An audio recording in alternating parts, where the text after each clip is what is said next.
On a appelé quelqu'un Barak, ce qui veut dire bénédiction. Ce que les gens n'ont jamais imaginé. Lorsqu'on l'appelle Barak, alors on est en train de prédire ou de prophétiser sur sa vie.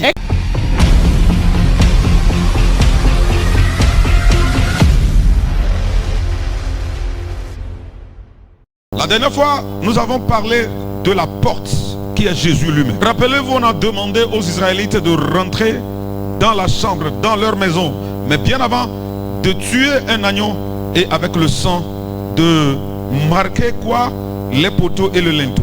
Bien aimés, ils sont rentrés à l'intérieur, l'exterminateur passait mais ne les a pas touchés. Je vous ai posé la question, si les premières filles des Égyptiens ont été tuées depuis le palais jusqu'à la prison, c'est parce qu'eux, ils n'ont pas eu la révélation. Donc toi qui ne viens pas à l'église, toi qui n'écoutes pas la parole de Dieu, si tu n'as pas la révélation, tu ne peux pas vaincre dans ce monde. On ne peut pas t'acclamer. J'ai dit hier que le sang de Jésus, c'est une révélation. Les Israélites sont rentrés dans la chambre et la porte a fait écran. Comme quoi, on ne peut pas les toucher. Que lui, la porte, il devient un bouclier. Il devient un contre-balle.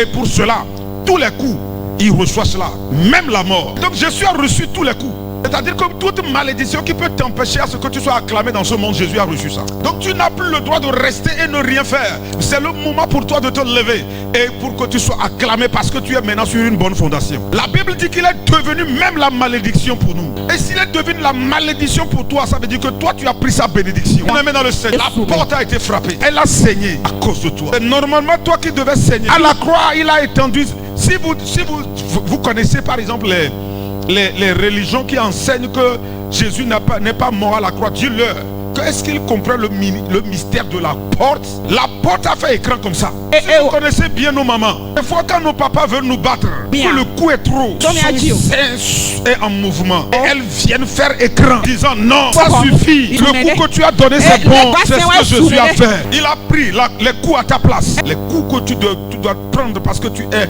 fils ou fille de cette maison où il y a une malédiction qui sévit.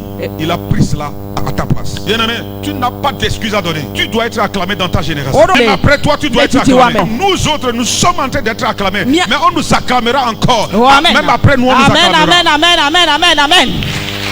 Les excuses que tu as données jusqu'à présent, c'est terminé, il faut les enterrer. Les excuses que je n'ai pas d'argent pour faire ce commerce. Les excuses que je n'ai pas la santé. Les excuses que je n'ai pas un mari. Les excuses que je n'ai pas une femme ou bien un enfant. Tout ça terminé. Parce que quelqu'un a reçu les coups à ta place. Alléluia. Amen. Hier, nous avons parlé des fondements. Je vous ai dit qu'il y a deux grandes fondations ou fondements, deux grands fondements. Le fondement, le premier, c'est ça ce que nous appelons ancienne alliance. Deuxième, c'est ce que nous avons appelé la nouvelle alliance. Le premier fondement, c'est vrai que ça a introduit quoi? Des malédictions. Et c'est ce que Jésus lui-même il a dit qu'en réalité, tous ceux qui sont venus avant lui là, ils sont tous des brigands, des voleurs. Parce que toutes les alliances qui sont dans nos maisons, qui ont existé avant Jésus, ces alliances ont volé notre santé. Ces alliances-là ont volé nos finances, nos trésors, notre prospérité, notre bonheur, notre joie. Mais je suis venu dire à quelqu'un que le fondement a changé. Depuis il y a de cela 2000 ans. S'il y a un sang qui crie dans la maison de ton père, vengeance, vengeance, vengeance, il y a un autre sang qui prie et qui crie en disant paix, paix, paix,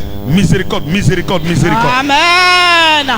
À cause de l'importance du sacrifice, alors tu auras la réponse. Quelqu'un peut-être a offert, ça y est, du bouc. Quelqu'un a offert de la poule ou du coq. Quelqu'un a offert par exemple du bœuf. Tout ça là, il y a des gens qui l'ont fait et ils ont eu un semblant de réponse. Mais il est même arrivé aussi, d'ailleurs, il est même arrivé que certains même ont offert des hommes. Nous avons vu ça ici. Et la fille recevant sa délivrance dit, le démon dit que c'est son père qui l'a offerte en sacrifice à eux les esprits familiers.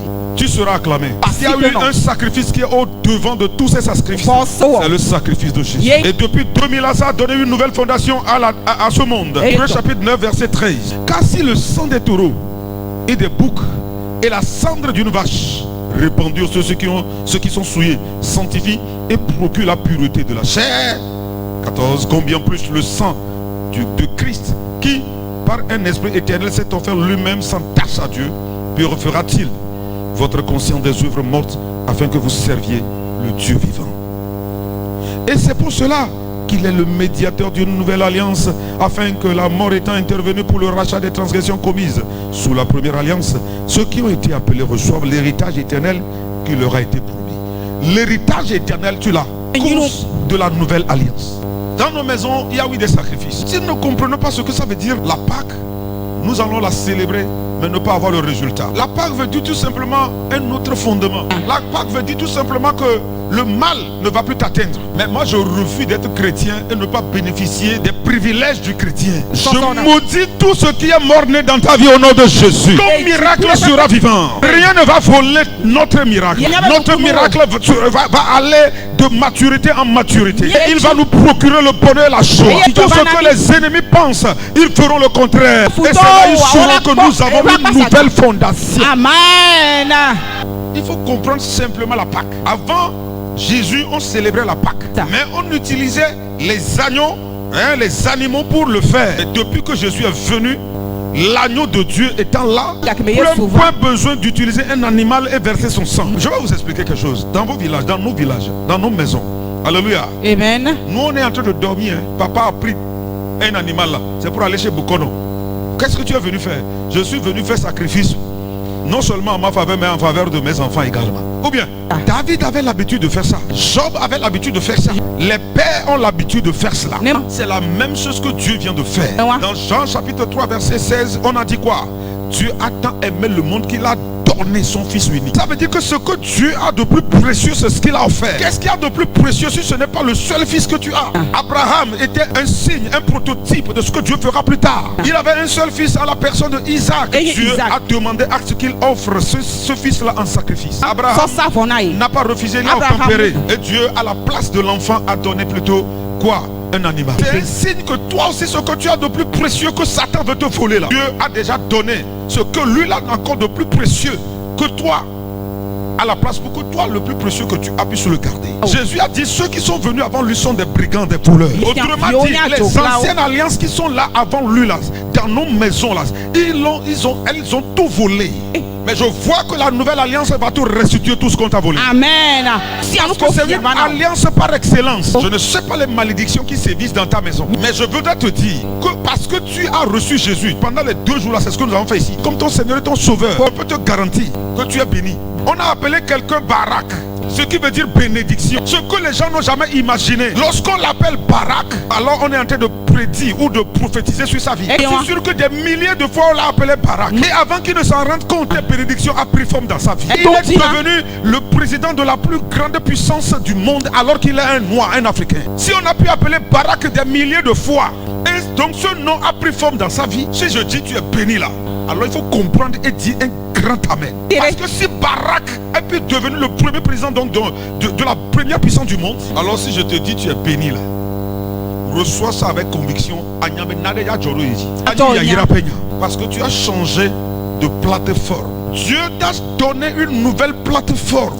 Et c'est une plateforme de bénédiction. Bien aimé, la malédiction n'a plus de place dans ta vie. Parce que c'est retombé sur quelqu'un. Les enfants de Dieu doivent comprendre ce que Jésus a fait pour eux. La Pâque, ce n'est pas être dans les bars. Pâque, ce n'est pas se donner des rendez-vous et aller faire des futilités dans les bois de nuit. Pâque, c'est de se réjouir de la nouvelle plateforme que Dieu nous a donnée. Amen. Parce que c'est cette plateforme-là qui a fait que tu as changé d'identité. Amen.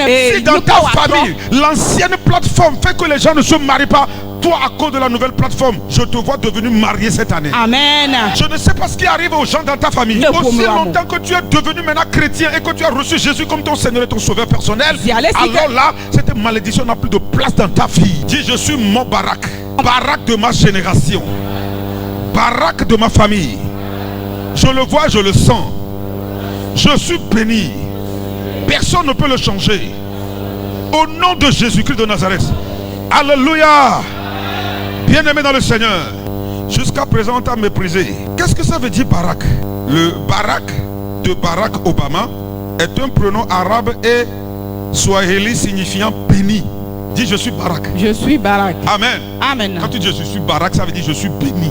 Tu es béni. Tu as dit que tu es maudit. As-tu reçu Jésus comme ton sauveur? Alors tu as changé de plateforme. Tu as changé d'alliance. Tu as changé de fondement. Tu as changé de fondation. Tu ne peux plus mourir prématuré. Tu ne peux plus mourir échoué. Tu ne peux plus mourir pauvre. Tu ne peux plus mourir stérile. Tu ne peux plus mourir célibataire.